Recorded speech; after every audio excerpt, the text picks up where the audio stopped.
Yes, I'm so glad to have you back. So glad to be filming again. It's taken me a while to film videos, even though I thought I would have a lot of time for it. Different things popped up that required time. The run-in has been getting more intense. Other bits and pieces, life, work, etc. So I have not been filming as much. And the other thing is editing. Even when I have videos filmed, I haven't been getting around to editing them and then posting them. So I will be trying to do more of that in the upcoming weeks, etc. So yes, everything is good on my end. Feeling good. Running is going well. Sometimes my left calf keeps playing up, I don't know. But I'm really enjoying track sessions and all of this and different runs I'm doing, new things. So yeah, I hope you guys are doing well as well. And let's get into the video. So, today's video is all about false facts that everyone knows, or that false history facts that everyone knows that aren't true, basically. So it starts with, we would like a word with our 5th grade teachers. How is it that so many supposedly educated adults still believe that Benjamin Franklin discovered electricity when his kite was struck by lightning, and that Columbus discovered America while trying to prove the world was round? It can't be because we're ignorant or gullible or both. Best to blame the 5th grade teachers, for example, Mr. Donnelly, for shame. If you know for a fact that Napoleon was the shortest emperor ever and that Einstein absolutely failed math as a kid, then boy, do we have some disappointing news for you. The real truth is that few of us have our facts straight when it comes to history. Keep reading to find out how wrong you've been, then go out and make your friends feel just as dumb. Our first false fact involves a beloved story from American history. So, Ben Franklin discovered electricity flying a kite. American statesman and Renaissance man Benjamin Franklin was a compulsive problem solver. Among his many inventions were rudimentary swim fins, glove-like pads worn on the hands to increase speed, and then there is famous bifocals, a simple solution to carrying around 2 pairs of glasses. But one thing they definitely didn't discover was electricity. Electricity was a known phenomenon in Franklin's day, although not completely understood. Franklin believed that electric current was a fluid that went from one body to another, and that lightning was simply a more dramatic form of static. Did Franklin actually test his theories by flying a kite in a thunderstorm? No one is sure. We know that he published his groundbreaking diagrams for a lightning rod in May 1752, a month before his alleged kite escapade. The main source for the kite story is Franklin's friend, scientist Joseph Priestley, who wrote about it 15 years later. From there, the tale took on its own life, depicted in paintings and sealed in American lore. In no version of the story, however, was Franklin's kite actually struck by lightning. That would have resulted in chicken fried Franklin. Instead, when a storm approached, Franklin noticed the hairs on the kite string standing up, indicating the presence of electricity in the air. When he touched the key tied to the string, it released a nice spark, sealing the deal. So I guess there could be elements of the truth. They're not saying it's completely false, that it wasn't Franklin, that it wasn't the kite, but they're saying it didn't happen in a storm. The storm was approaching, and that's when he noticed this. So next one is Van Gogh. I never know how to say this correctly. I was saying Van Gogh, but it was Van Gogh. I honestly do not know. So Van Gogh cut off his ear in a fit of madness. So part of the allure of Vincent van Gogh's priceless impressionist paintings is the widely accepted belief that the 19th century artist was stark raving bananas. Exhibit A, in a fit of madness, he lopped off his left ear with a razor blade and gifted the bloody auditory organ to a local French prostitute. Need proof? How about the famous Van Gogh self-portrait with a bandaged ear? But in 2009, a pair of German art historians busted the madman myth in a book named Pact of Silence, which claims that Van Gogh's close friend and rival Paul Gauguin sliced off Van Gogh's earlobe with a fencing rapier. The book asserts that Gauguin and Van Gogh had a violent falling out in 1988, resulting in the ear-chopping incident. Both men vowed to keep the matter quiet, although Gauguin invented the prostitute story to make Van Gogh look even crazier. Van Gogh undeniably suffered from periodic fits and ultimately took his own life in a deep bout of depression, but was he certifiable? An American microbiologist diagnosed Van Gogh a century after his death with acute intermittent porphyria, which is a metabolic disorder, not a neurological disease. So, yes, and I think I mentioned this before, but when I was in Paris for the marathon, I went on a free walking tour in Montmartre, and that is where the tour guide showed us where Van Gogh lived with his uncle, I believe. Yes, and where the studio of some of the artists used to be, and how they would they didn't have to pay rent. They were struggling artists, but the wealthy people that owned the studios or whatever got to pick a piece of their art of their choosing to pay a month's rent, so they got a piece every month. And maybe it wasn't worth much in the time, because a lot of these artists, their work is, they only get famous after they die. Not everyone, but that is quite sad, honestly. But yeah, and they were talking about this. Maybe he told this story, the jewel, the other guy especially mentioned him, etc. So Richard III was an evil hunchback. In William Shakespeare's classic play, Richard III, the bard conjured up one of the juiciest villains this side of the Joker. Not only was Shakespeare Richard III a murderous usurper of the English throne, he smothered his two young nephews next in line for succession, but he was also a hunchback. Deformed, unfinished, sent before my time into this breathing world scarce half made up, and that so lamely and unfashionable that dogs bark at me as I halt by them. Richard III, Act 1, Scene 1.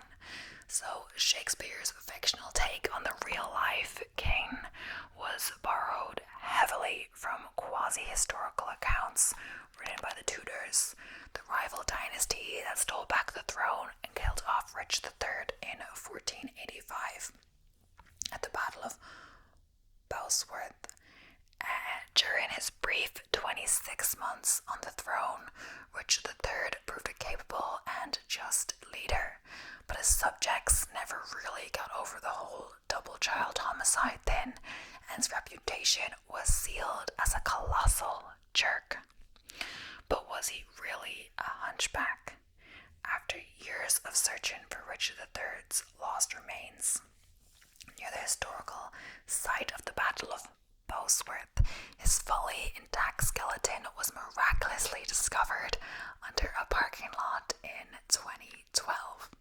Richard III's spine was unmistakably curved, but further testing revealed that the cause was a bad case of scoliosis rather than kyphosis, the medical term for having a hunchback. So,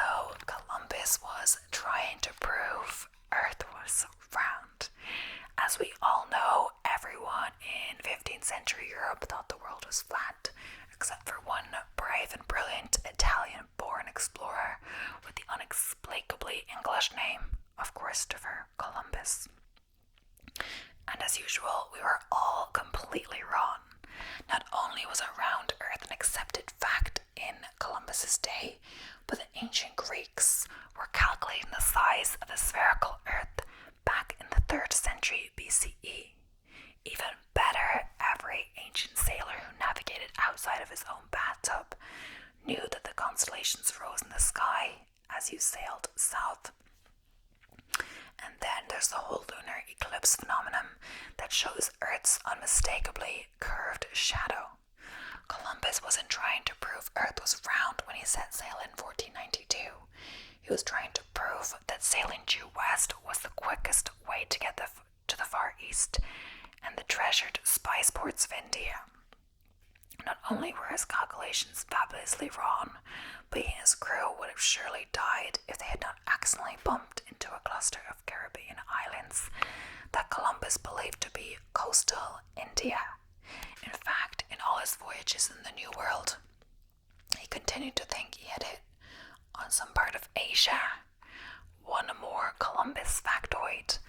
Although Columbus did briefly set foot in Panama on his 4th westward expedition, he never landed anywhere on the North American mainland. Most of us know next to nothing about the French general and emperor for life, Napoleon Bonaparte, a man whose military skill and political ambition made him one of the most powerful and feared figures of the late 18th and early 19th centuries. Other than the fact that he was one petite dude, even today we say that an overcompensating short guy has a Napoleon complex. For years, the history books listed Napoleon's official height as 5 feet 2 inches, so 1.6 meters, indisputably in shorty territory. But that's because they mistakenly believed that a French foot was the same as an English foot. When the measurements are properly converted, Napoleon stretches to a respectable 5'7", 1.7 meters. That's not going to get him an NBA contract, but it's 2 inches, 5 centimeters taller than former French President Nicolas Sarkozy and nearly a head above Russian Prime Minister Dmitry Medvedev. Somehow, Medvedev complex isn't as catchy. I'm saying that wrong, but yeah, I think I've heard this, but not exactly. But yeah, 5'7" is like regular height. Well, for a man, it's a little short, perhaps, but yeah, I'm 5'8", so maybe I'm in the taller end or mid to tall for a woman, but so 5'7" might be a little on the shorter side for a man, but reasonable, fine, whatever, who cares? But it's definitely not like really, really short, for anyone. So Lincoln fought the Civil War to end slavery. What caused the Civil War? This is one of the thorniest questions in American history. But one thing is for sure. Abraham Lincoln did not declare war on the Confederate States to end the practice of slavery. He declared war because the Confederate States were attempting to secede and he wanted to save a unified USA. Why did the Confederate States want to secede from the Union? Well, slavery for one thing. Wait, didn't we just say the Civil War wasn't about slavery? No, we said Lincoln didn't fight the Civil War to end slavery. The South was sick of federal laws that restricted the movement of its slaves in the North. The decision to secede from the Union was to free itself of federal interference in the slave trade. Let's let Lincoln himself explain his motivation for going to war, as written in a letter to the New York Tribune in 1862. If I could save the Union without freeing any slave, I would do it. And if I could save it by freeing all slaves, I would do it. And if I could save it by freeing some and leaving others alone, I would also do it. In his personal beliefs, of course, Lincoln was strongly anti-slavery. When he finally signed the Emancipation Proclamation in 1863, 3 years into the war, it rallied the Northern forces around the abolitionist cause and gave the war effort a moral dimension. This is why most of us think the Civil War was always fought to end slavery, because that's exactly what it did. So Vikings wore horned helmets. With most historical falsehoods, it's hard to pinpoint who exactly started the whole misinterpreted mess, but this one has a clear culprit. Professor Carl Emil Doppler, the costume designer for the very first production of Richard Wagner's epic opera cycle, Der Ring der Nibelungen, in 1876. Thousands of stations of the Ring cycle worldwide have made horns the de facto Viking helmet. So what did real Viking helmets look like? Truth is, we're not too sure. Viking remains have been dug up across Scandinavia, but archaeologists have found only one helmet, a rounded iron cap with a nose guard, but nary a horn in sight. It doesn't seem too practical to have a helmet with horns, since they could get tangled in tree bushes. Doppler may have taken his inspiration from pre-Viking cultures in Northern Europe that used helmets with horns or antlers in religious rites. Or you can blame Elmer Fudd. So the next one is that Einstein failed math as a student. This is a classic inspiration story for every kid who has ever got a C on a 3rd grade multiplication test. You know who also struggled with numbers? Johnny, Albert Einstein. Sure, and Michael Jordan was also cut from his high school basketball team. Ron and Ronner. Yes, Albert Einstein was a late bloomer. He was slow to talk and socially awkward, and he didn't get the best grades in school. He even flunked the entrance exam to the Zurich Polytechnic School. That's not because he couldn't do math. He passed the math section but failed the botany, zoology, and language requirements. By all accounts, little Al was an ingenious problem solver who was simply bored to death by most subjects other than math. The source of the Einstein flunked math myth is not clear, or when showing the allegation in a 1935 Ripley Believe It or Not column, Einstein replied, "I never failed in mathematics. Before I was 15, I had mastered differential and integral calculus." So it seems to be the other subjects that struggle, so maybe he failed at some subjects, but math wasn't one of them. So Thomas Scrapper invented the flush toilet. Come on, this one has to be true. Even if it's not, can we all just agree to continue saying that Thomas Scrapper invented the flush toilet? The little pseudo-fact has been making 4th graders giddy for centuries. While we're at it, let's start the rumor the lollipop was invented by a Swiss woman named Ivana Lix, and the man who invented tar for sealing driveways was the Belgian Prince Philip de Kraken. Yes, Thomas Scrapper was a 19th century plumber and manufacturer whose brand of water closets gained widespread popularity in his native England. But no, Mr. Crapper did not invent the life-altering item that often bore his name. Flush toilets were already installed in finer households by the time young Crapper started his plumber apprenticeship as a child in the 1840s. And sadly for irony lovers, the word crap is a 13th century word for waste, so it's likely in use for toilet-related matters before Mr. Crapper got into the business. The true inventor of the flush toilet was likely Sir John Harrington, a 16th century English poet, translator, rogue, and occasional inventor who installed one of his ingenious loos for Queen Elizabeth at her country palace in Surrey. If you ever wondered why toilets are called Johns, wonder no more. Oh, John. Newton discovered gravity when an apple fell on his head. So Sir Isaac Newton is arguably the most influential and insanely original mathematician and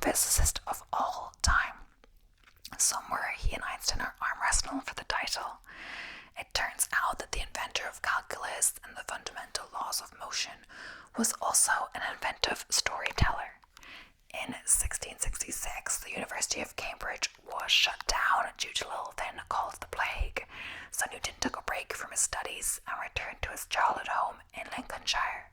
Newton's first biographer, William Sturcley, related that in 1726, when the two of them were having a spot of tea under the shade of an apple tree, Newton reminisced that it was a similar place 60 years earlier that the notion of gravitation came into his mind.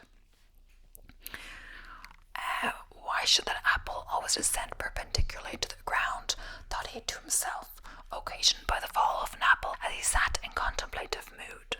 Why should it not go sideways or upwards, but constantly to the earth's centre? Assuredly the reason is that the earth draws it. There must be a drawing power in matter. That's a bushel load of mind-blowing insight from one apple, but that's a story that Newton told and retold over the course of his life to friends and colleagues. As with good stories and good storytellers, the tale grew more colourful with each retelling, but never did anything about an apple literally plunking Newton on the head. For all I know, it could have been a fig. Oh, so he thought about it near an apple tree, but never did they say the apple fell on his head, or he said that.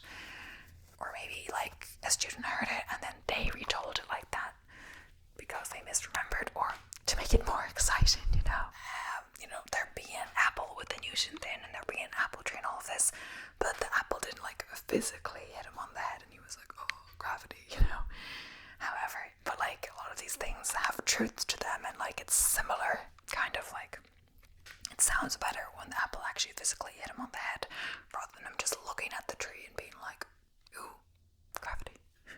So anyway, a few more greatly misquoted things in history, etc.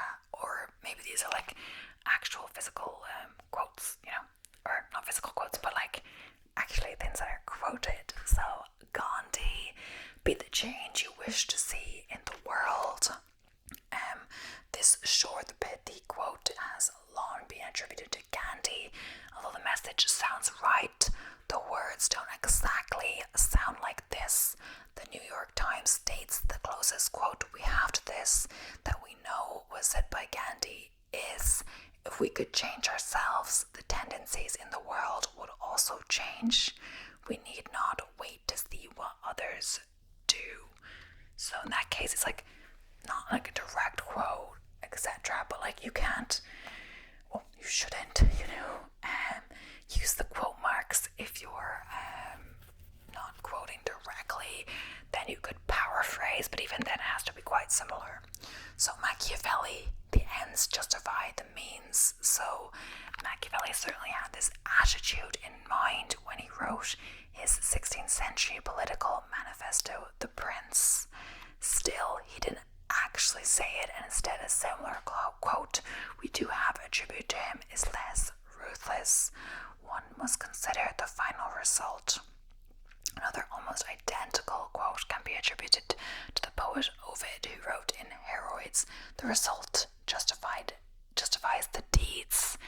As well, Prince Machiavelli, I believe we did read that in philosophy class or something like that. I was getting confused with them because of another one, the Brothers Karamazov, or something like this, that we were meant to get. Was it for philosophy? Was it for English? Philosophy. We were meant to buy and get. I think she was saying we're gonna have to read it or something. But then she changed her mind. It was so freaking long and boring, and she wasn't gonna make us read. What was it? 1,000 pages of it? Not boring, but I don't know. It was quite tough to get through. But Neil Armstrong. That's one small step for man, one giant leap for mankind. So this one's a bit weird and complicated. Neil Armstrong is often quoted as having said, that's one small step for man, which grammatically is not what he meant to say.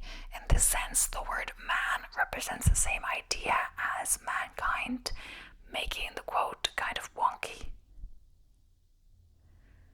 However, Armstrong swore for years that he said the words "a man" and that people were unable to hear the word "ah." Over time, he relented, saying he might have misspoke simply because he was nervous. But in 2006, a computer programmer actually analyzed the audio and stated that the was in fact said. Like, it's as well like sometimes if someone says that you've said it wrong, or you question yourself even though you think you've said it right, or maybe you're not hearing yourself right, etc., and then you're like questioning your own reality and you're like, I don't know. So if someone, like, if you think you know something but then someone else is so adamant that it's not that, maybe you just agree with them because they seem more sure. But some people just seem so sure but they're not right, Either way, Marie Antoinette let them eat cake. So yes, I have heard of this one, but that is not true. Marie Antoinette never actually said this. Instead, it came from a book titled Confessions by Jean-Jacques Rousseau, which was published in 1782, 11 years before Marie Antoinette was executed. Also, the line was, let them eat a brioche, a kind of heavy bread-like French pastry. It's likely that attribution to Marie Antoinette occurred because the people of France were highly incensed with the royals, and the belief simply fueled the flames of revolution. Yeah, I was saying that she wouldn't actually say that because, she was aware of the situation. Like, she wasn't like, it was trying to say that the royals were like completely oblivious to like what it's like to be poor, like, because if they didn't have bread, cake was a fancier, more expensive item. Why would they have cake if they didn't have bread? But yeah, Gloria Steinem, a woman needs a man like a fish needs a bicycle. I'm like thinking about that. I guess that the point is that a fish would not need a bicycle for sure. Gloria Steinem herself actually credits Australian writer Irina Dunn with this phrase, which Dunn says she wrote on the door of public bathrooms when she was a student in the 70s. According to Steinem, the quote is directly related to the witticism, God needs man like a fish needs a bicycle. So God doesn't need man. Marilyn Monroe, well-behaved women rarely make history. I swear my mom was like quoting this earlier. We were talking about like International Women's Day, or well, really, it was like, because when I filmed this, it is Shrove Tuesday or Pancake Tuesday, and I was like asking her to guess what today was, because I didn't know it was Pancake Tuesday or Shrove Tuesday, and then she said International Women's Day, and then she was looking up quotes, but it wasn't exactly like this. It was like something similar, like people that follow the rules like don't make history, or something like women who follow the rules don't make history. I'm not exactly sure, but Marilyn Monroe never said this. Instead, it was a quote from writer and Harvard professor Laurel Thatcher Ulrich. In addition, the wording used was well-behaved women seldom make history. Ulrich penned the quote in 1976 and wrote a book with the same title in 2007. And of course, by the time I upload this, I think International Women's Day will have passed, actually. Maybe actually that's actually a good idea to do a facts video for that. Maybe that will be uploaded first then. But because I have a backlog, a few videos, and how it gets spaced out. So, Oscar Wilde, be yourself. Everyone else is already taken. I do like that. Although it sounds exactly like something Wilde himself would say. These words are never actually a part of any of his writings. He has similar quotes, however, that we can certainly attribute to him. And one is this: most people are other people. Their thoughts are someone else's opinions, their lives a mimicry, their passions a quotation. So Patrick Henry, give me liberty or give me death. Patrick Henry's 1775 speech at the Virginia Convention wasn't written down, so we have no record of what was exactly he said on that day. The quote comes from William Words's biography of Henry, which he wrote in 1817, and which was widely discredited by his peers like Thomas Jefferson. In addition, the famous quote is also very similar from a play written in 1712. It is not now time to talk of aught but chains or conquest, liberty or death. So, yes, we are nearly to the end of this video, but let's see. Cleopatra was not Egyptian, so Cleopatra is famously known as the Queen of the Nile, but she had very little, if any, Egyptian blood. Cleopatra's family origins trace back to Macedonian Greece, and Ptolemy I Soter, a general under Alexander the Great.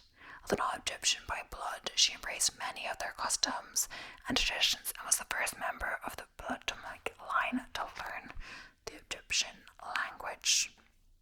I think we talked about this before as well, but why not? Salem witches were not burned at the stake. So in 1692, a doctor in Salem Village, Massachusetts, believed a mysterious illness affecting young girls was the work of black magic. Allegations of witchcraft spread throughout the settlement. While the belief those found guilty of witchcraft during the Salem witch trials were burned at the stake is widespread, none of them faced that fate. The burning of Salem witches may have been confused with the European witch hunts that occurred between the 15th and 18th centuries. Following the Holy Roman Empire's Constitutio Criminalis Carolina law, the punishment for witchcraft was death by burning.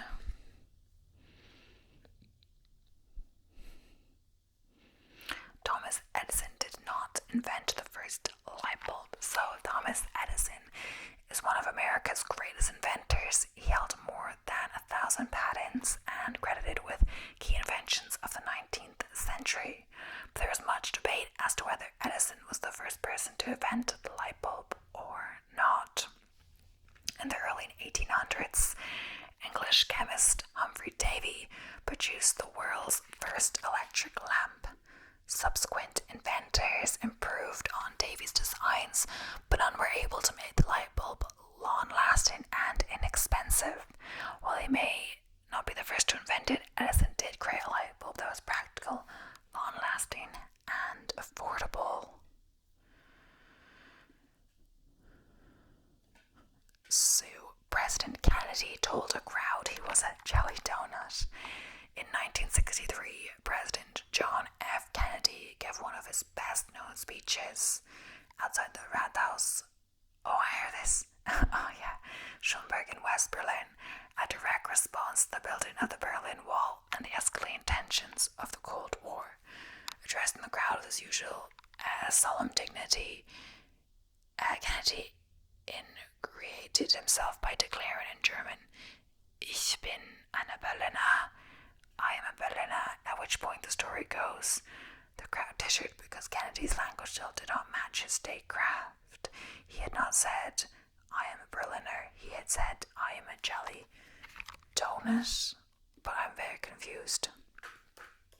I don't know what that is in German, because it's the word for jelly donut, but how would you differentiate that? That in Berlin it's actually called Pfannkuchen, which I thought was pancake, honestly, but I think it explains it here. Sorry, we wish it were true, we really do. This fun little anecdote is based on a false premise. A Berliner is indeed a type of donut-esque pastry, but the story rests on the idea that Kennedy's inclusion of the article ein changes statement's meaning. The problem is that it just doesn't. That's not how the German language works. The word Berliner, the donut that is, was also not in general use in Berlin at that time. Well, it was fun while it lasted. Okay. Maybe one more. Greek and Roman statues were white. Today, the white marble constructions of the classical world represent a popular and particular aesthetic. Neoclassic buildings like London's Buckingham Palace, the Prado Museum in Madrid, and the US Capitol gleam white-hot in the summer sun, while the elegant statues of the Renaissance-flavored form over color. In supposed homage to their Greek and Roman forebears, white marble remains a status symbol thanks to its classic connotations, grand yet graceful, obedient, yes, austere. It's all rather ironic because the great works of the classical canon were originally brightly coloured, perhaps too brightly coloured for many modern tastes. Vibrant shades abounded even on stern busts of Roman emperors, and the intricate friezes of the Parthenon. Fast forward 2 millennia and the paint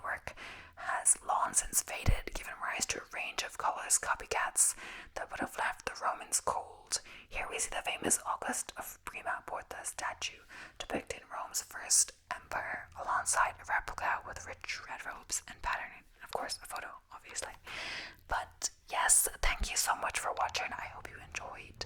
Don't forget to subscribe if you haven't already. I'll be seeing you